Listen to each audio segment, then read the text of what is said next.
Good afternoon and welcome to The Greatest Salesman. My name is Dan McCormick, the host of this fantastic show that I get to literally refer to as Wisdom Wednesday at 2 o'clock and bring on my best friends and fans and people that I meet across the globe that are what I consider the greatest salespeople in the world. If you're new to the show, we're here every week. This is our 14th episode, and you can go to thegreatestsalesman.com to review previous episodes, or you'll see us here on YouTube or Facebook and other podcast sites. We love your comments. So as we're interviewing Bob and Sue today, feel free to comment, feel free to ask questions. If you want to share this to your page, we hope you will do that. It is going to be a real delight to welcome everybody today, and especially to think back. It was 1984. My wife and I were new residents of Fort Lauderdale, Florida. And matter of days, if not hours, I meet this unbelievable family named the Burdick family. It's Bob and Sue Burdick. Hello and welcome to the Greatest Salesman Show. How are you guys today? Super. Just great.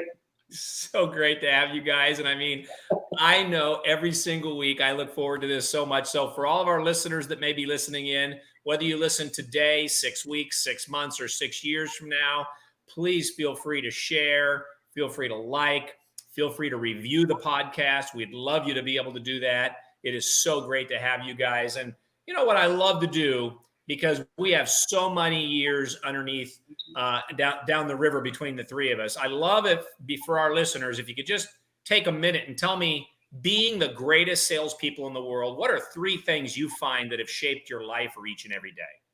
Okay. What I think was, there's actually 4. I will persist until I succeed. I love it. Okay.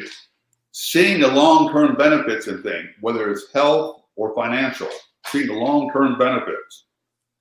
Leading by example. People don't want to hear, will you do this for me? They want to hear, will you do this with me? Leading by example. You can't teach what you don't know, and you can't know what you don't do. So leading by example. And the last thing was caring about others. People don't care how much you know until they know how much you care. You know, it's really interesting, as we've now done this for 14 weeks. I think that one of the greatest salesperson success formulas would be looking at the long term, because the investment in a living philosophy that Og Mandino wrote in this incredible book that is now 50 years old, probably 50 million copies are out there in the world. It's touched countless lives. He wrote with such a unique philosophical approach to people and caring. I love how you said that. And it was really Ben Franklin's life that I think inspired him to write the scrolls in the way he did, because Ben Franklin looked at the long term and spent 64 years of his life looking at those 13 virtues. And so, wow, I love it. I mean, to me, it's invigorating every single week when I hear people come on and think, what are those 3 things? In your case, 4 things. But to see the long term. Sue, Bob, you had to see the long term when you had those 5 boys. Oh, wow. I didn't see 15 grandkids, and 5 of the 15 have already given us 10 great grandkids. I didn't even see the 5 kids coming. Oh. You forget it was 1968. There was no birth control. And that was the same time the book was written. And of course, Rich DeVos stands on stage at the Amway Corporation and says everybody should read this book. But how much your lives has really been unbelievable, Dan. I can't thank you enough. Well, and when you told me about, when I asked you where are you going to teach this class, and you said Sunday at church, and I said what? He said, you go to church? I said every 4th Easter. but it was the best sermon I ever heard that day. So, you know, one of you tell that story, because I remember we had an office together off of Deerfield Boulevard in Fort Lauderdale, Florida. Or I guess it would have been Boca/Hillsboro. Right. And I haven't been there in so long, but I remember the office. We would meet every Tuesday night, if I recall, and we would have our opportunity presentation. And I think I invited you for the following Sunday, standing there in that room. And what do you remember about that day? Because I think it's, you know, everybody has that moment in time in life when something changes their life. Well, I'd worked construction my whole life, and I didn't understand what I thought then, that people that didn't physically work didn't work. So how could you make money if you're not working? And I could always tell you were successful, and I wanted to find out your secret. And when I said, you know, when are you going to teach another one? And he said, Sunday at church. And I said, you tricked me. No, he said, I'm going to teach a class on how to set goals and achieve them. And would you like to come? And Bob said, anytime, any place, anywhere. And you said church, and he said, you tricked me. You know, isn't that amazing? I at the time, I'm 21 years old, right? I'm only 2 years into reading the. I was 38. And I was 34. Yeah. I'm 34 now. I'm only 7. And so you come to church, Sue, and who came with you? All 5 kids, Bob and me and 5 kids, in our old his old beat up work truck. I mean, we had a station wagon with a dent down the side, and we had this old beat up work truck. It was actually bought at auction. It was a Forest Ranger's vehicle, the Ram Charger or something that they drive. And we packed us all in that vehicle and brought us there. And he went into the men's class. Kids went their way. And then after the service was over, he came out and he said, "You're not going to believe it. It was amazing." And so we went straight from there to the Broward Mall, bought 3 copies of the book, one for him, one for me, and one for the kids to share. But what he said was in the class, when you said this book, if you write your goals and read this book, you will achieve them no matter what you write. And he said he didn't really believe it, but he was not going to take it for granted. So he said, they were raising their hands, I guess, and he said, "How much does the book cost?" And you said, "Bob, something you never learned is it's not what it costs, it's what it's worth." Yeah. And it's been worth millions. I was to us. 38 years old, and I only read one book in my whole life. Yeah, show us that book. You have that book handy? The first book I read was Killer in Town. Yeah. He was in jail. I was in jail doing 90 days. He's got it.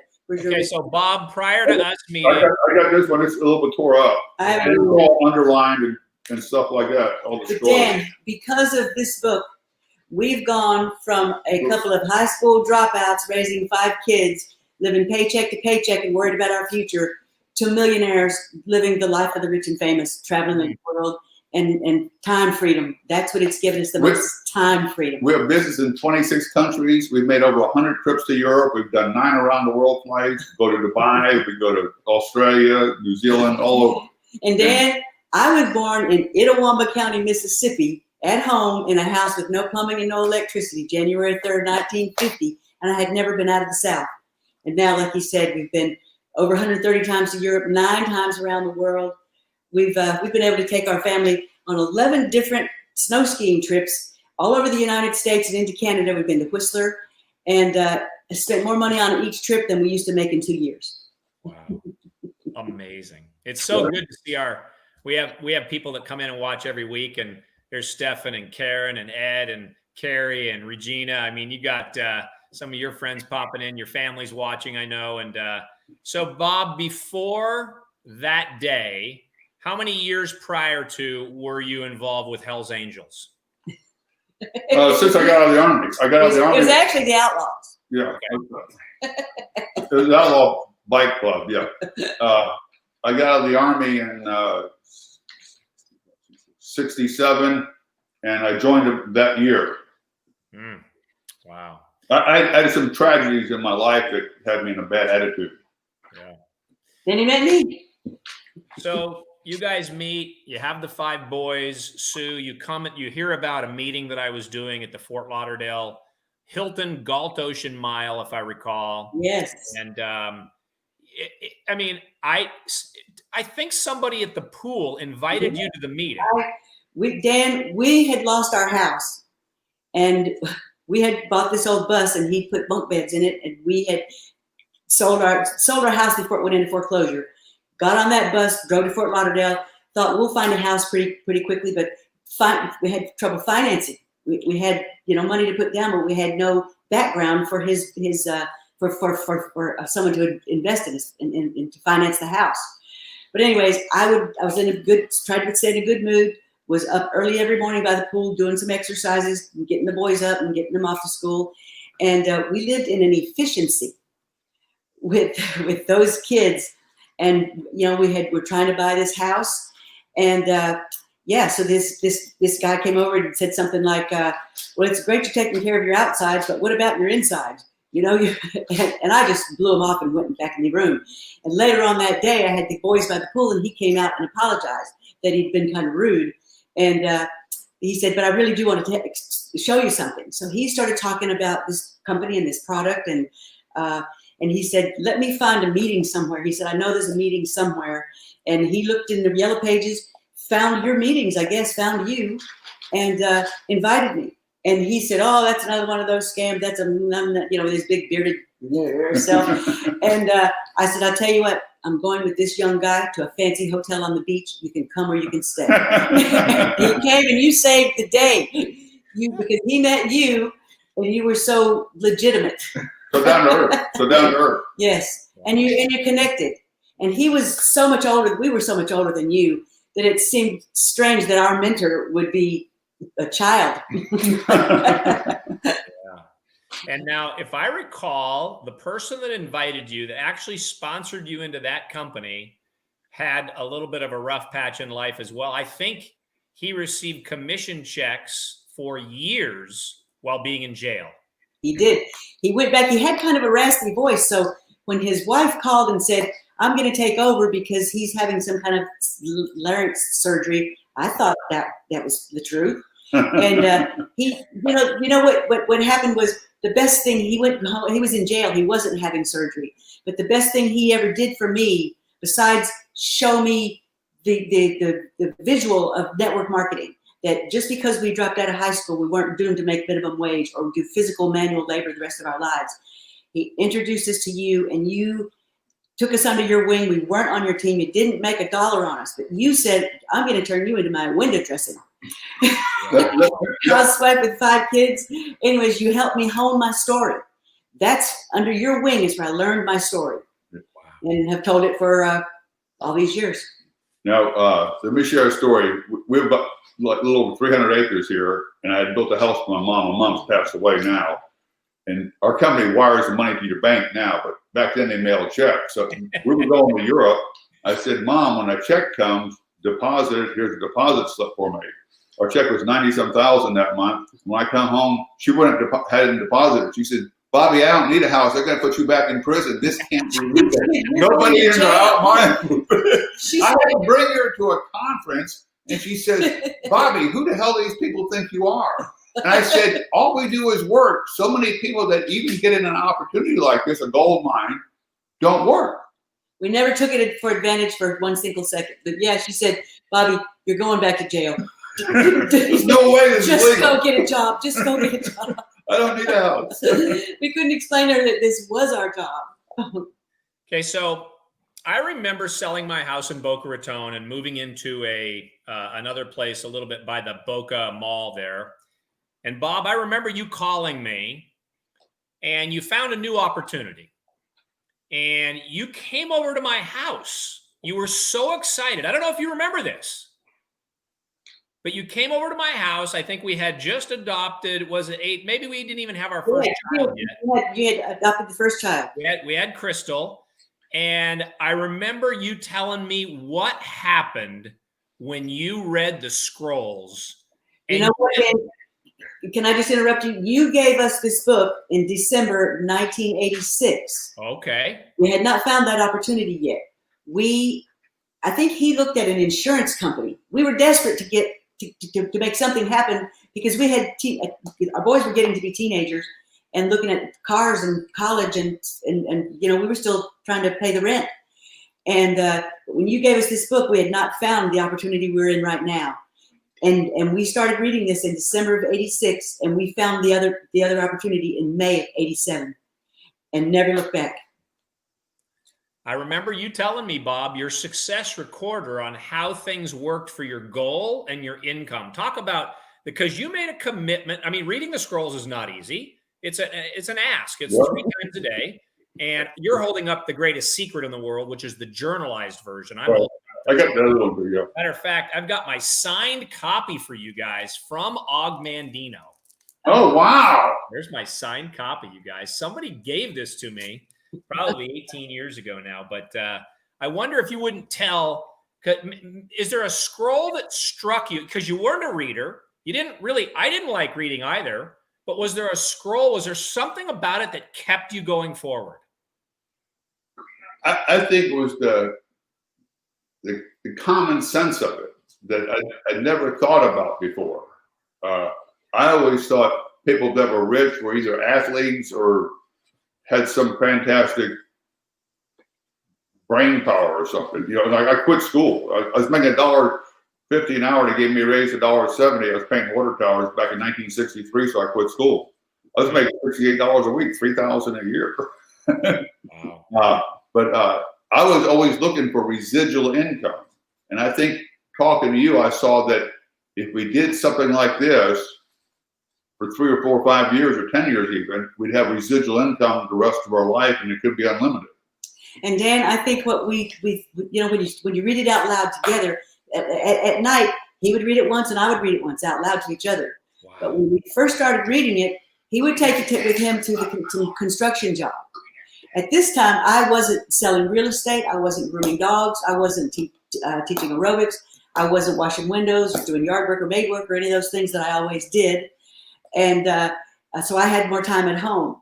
But he said when he would come home, he'd say, when I sit down at lunch to read this thing, because he's a slow reader, he said the guys would flip screws at me and make fun of me. And they'd say, don't you know you can't read a book without pictures?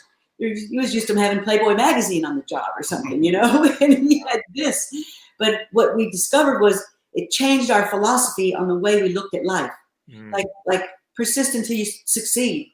As long as there's breath in my body, I will persist until I succeed. One thing I I'll greet this day with love of my heart. Expect the day to be good. Mm-hmm. Yeah, scroll number 2, scroll number 3. You guys are all in on that. For those that are joining late, my name is Dan McCormick. I'm the host of the Greatest Salesman podcast on behalf of the Ogmandino Company. Blanca, it's great to have you, Karen and Carrie and Jim and all of you guys that are commenting along the way. It's just so inspiring to be here each and every week. That's one of my favorite stories I've ever heard in life, period, about how they approached the greatest secret in the world, the greatest salesman in the world, and found that to be really a change agent. Life changer. Yeah. For generations, I tell people, it not only affected our lives, it's affected our children's lives. Woo-hoo! And then we used to put Post-it notes on our bathroom mirror. So, you know, I will persist until I succeed. I will do today. What's scroll number 8? Today I will multiply my value by 100-fold. Yeah. We didn't understand that we weren't valuable in the marketplace. To every skill that we learned, those as small as they were, picking up the phone and making phone calls, honing your story until it's captivating and short, and just the small things that you taught us, like becoming more valuable in the marketplace. Every little thing we did made us more valuable. And we believed that. And when we joined this company, in our 3rd month, we were making 10 grand, and they asked me to speak. I never spoke in school. I never read a book in school, so I got up in front of the room and I said, my name is Bob Burdick. And I set down my notes and I left the building. And what I found out, 2 people in the room said, if that blankety blank is making money, sign me up. I'll get rich. If you do a bad meeting, people think it's even easier. You know what, Dan? I had always been the talker. Since I was a child, I never met a stranger, so it was easy for me to talk. He was very shy. I picked him up in a bar when I was 18, brought him home, and never looked back. As a matter of fact, the day after my dad met him, he said, "Well, it's all right with me if you don't bring nothing back." Right before her dad died, he made me the executor to his will. He changed his mind about me. I said, don't judge me by my appearance. Again, I had the long beard, hair, and all that. But what we understood was, reading this book, making yourself read it, the consistency of it. A few simple changes. Yeah, and what we compounded over the years, the few simple changes, but it gave us a totally different philosophy on life. We were just used to get enough money to pay the bills. we had a scarcity mentality, and the book just opened our eyes to what's possible. And I remember when we made our first million, I was like, let's go do that again. Yeah. And again and again and again. So it's let me give a shout out to our listeners if I can. If you're new with us, on behalf of the Agnandino Company, we're going to challenge you to see if your thoughts are aligned with the wisdom you're reading. I challenge you to go to habitfinder.com/Burdick. It's free. It'll take you 15 minutes, and you're literally going to be able to just say, am I aligned with, like Bob and Sue stated their goals here? Can we find out if you're aligned with the goals that you have? And I'm going to come back and talk to you more about that, but I want to hear about this trophy. See this? When the company give this was the third ever Founders Award away. And the company's 50 years old now. But okay. We got it for flying over 2 million miles in support of distributors around the world. Delta supplied the wings for it when they verified that we each had flown over 2 million miles. And now we're over 4 million.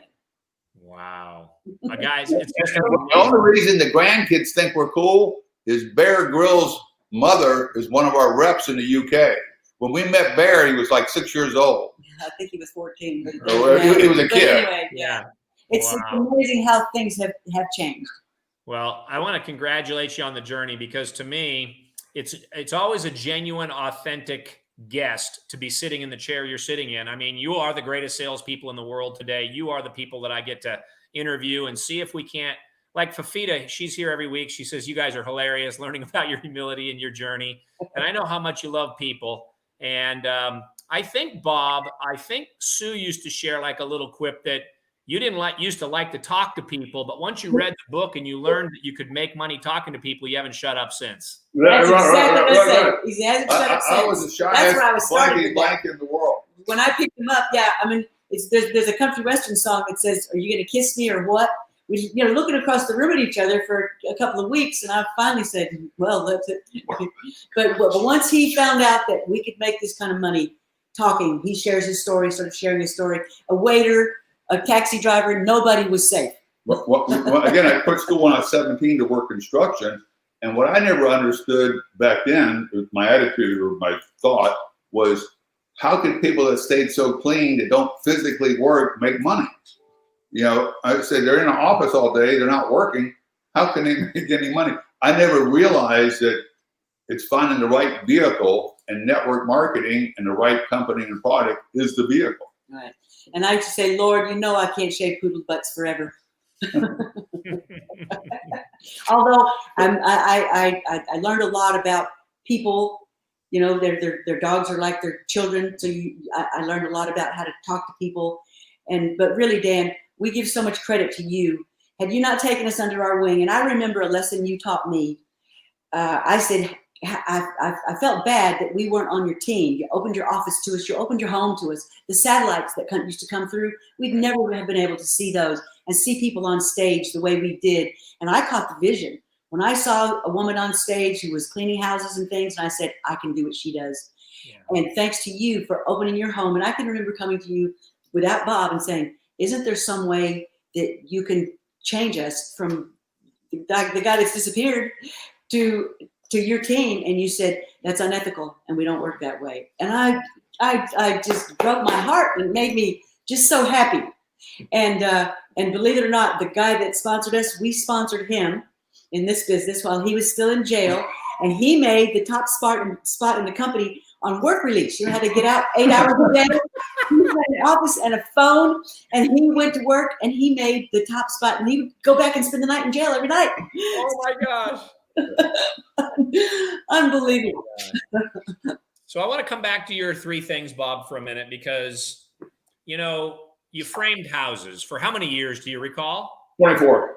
And I remember you telling me how good of a framer you were. Like, you knew you were the best and you could get the job done. How fast could you frame a house in sometimes? Yeah. Depending on the size. Yeah. But he did a lot of commercial work too. Big jobs. I did mostly big commercial jobs. So when you were framing houses for all those years, did you dream? Did you think that there was possibly something out there for you? I always thought I'd get on a job that I was going to get rich on, Mm. and I didn't realize that I had the wrong vehicle. It wasn't that we didn't have good work habits or good attitude. We had the wrong vehicle for financial freedom. Again, I worked construction for 24 years. I enjoyed it, but there was no residual income there. The days I didn't hang sheetrock, they didn't pay me. Right. And Dan, he did a lot of metal framing. And I used to tell him, I'm so tired of chasing that metal framing job in the sky with you. But we never could dream this big.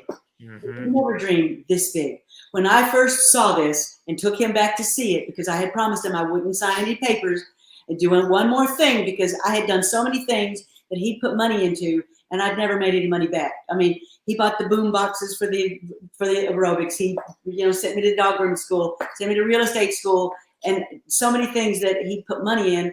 So I said, when I went, really just to be polite and tell these guys, I said, because they did a three-way call, they taught me the value of three-way calls by doing it with passing the phone back and forth to each other. And they told me that my negative attitude could possibly jeopardize the financial future of my children. I kind of laughed at that. And I thought, that makes sense. And they said, we're not in the convincing business. We don't want to convince you to buy, sell, or join. We just want to convince you to come take a look. If you get enough people to look at your product, you'll get customers. If you get enough people to look at your business, you'll build a team. And so that's what I was looking at. But when I saw this, I saw myself working from home and making $3,000 to $5,000 a month. But I thought it would take me 3 to 5 years to get to that position. So when I saw this, I was like, I found it. Dear God, I found it. Wow. And so I went and got him and I brought him back and he was kicking and screaming. And, he said, I'm going to go set those guys straight. And then he got caught up in the numbers. So we never dreamed as big as this book has taken us. Leading by example and remembering people don't care how much you know until you know how much you care. That you care about your distributors, not just the money you're making off them. I want to go back to, Sue, you mentioned a scroll here, and that is, I will multiply my value 100-fold. Yes. I want our listeners just to think for a minute. I don't like to read to our audience, but I'm just going to read a snippet of Og's scroll there, just a piece, to give people the hope and the faith, because you said, I will persist until is, there's no quit. Yeah. People used to say to us, you guys talk a lot about money. I said, because you know what? When you have a lot of money, money's not really an issue. But when you don't have any money, all you can think of is, where's the money for school lunches? Where's the money for the rent? Where's the money for the car payment? Oh, the car broke down. Money is you're Everything. obsessed with having enough money. But it's like Jim Rohn had said, once you get that money stuff out of the way, the birds sing a little sweeter. Yeah. Go ahead, Dan, I didn't mean to interrupt you. Our listeners are just getting so much value out of this. I know I get value out of this. I mean, this is my life. I mean, I wake up now for 38 years every morning thinking about scroll number 2, because like you said, Bob, I didn't have that as a kid. I had parents that were divorced and I didn't understand people and human relations. Yeah, 6 wives. My mom only had 3 husbands. No, she had 4. She married one twice. Oh, yeah, They were 10 marriages between them, Dan, and we said we're doing it once. We've been married 52 years. 52 years. Wow. And I once said to him, I said, we said till death do us part, so don't make me kill you. Well, that's true success right there. And I know your kids love you. I know you have everybody on the farm. I remember coming to the farm and visiting you guys several years ago. Since we did $1 million makeover on the house. Oh, I got to come back. Mm-hmm. I got to come back. Okay. So here's Og's words for my friend Stefan and everybody listening here. Today, I will multiply my value 100-fold. And just as the warm wind guides the wheat to maturity, the same winds carry my voice to those who will listen, and my words will announce my goals. I remember you showing me your goals, Bob, because Og asked you to do that when you start reading the scrolls. And if I'm not mistaken, Bob, at the end of the scrolls, when you reassess where you're at, I think you were almost to the dollar. Correct me if I'm wrong. Yeah. $30,000 a month. I said, I thought that was a lot 10. of money back then. He said nobody makes $1,000 a day, and this is more than the president of the United States makes. Yeah. And I just wanted to make 6 figures. Amazing. Well, you can make 6 figures a year or 6 figures a month. And if you add more leverage to your life, some people make 6 figures a day. Those are big leverage people. Let me just say that all of our friends and family that'll be watching today or tomorrow, if you just are new to the Greatest Salesman podcast, we're here every Wednesday at 2:00. Go to habitfinder.com/Burdick to take your free assessment on behalf of the Augmandino Company.